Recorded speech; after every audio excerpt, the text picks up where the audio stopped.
Recently, the first spy photos of the new generation of the popular Japanese crossover were published on the internet, thanks to which one can evaluate how its appearance will change.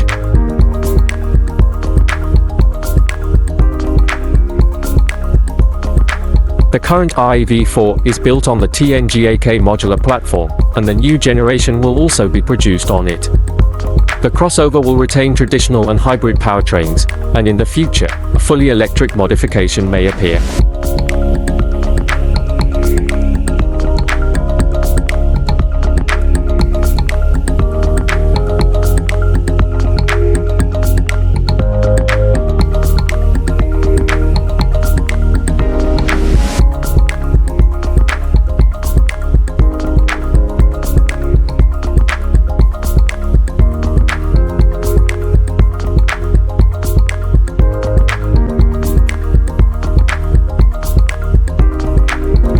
The crossover is very similar in proportions to the current one, but its body panels are clearly new.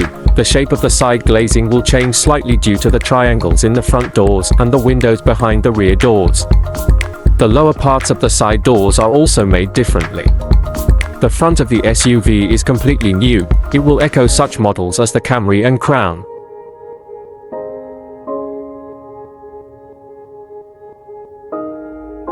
The premiere of the new Toyota RAV4 is expected next year.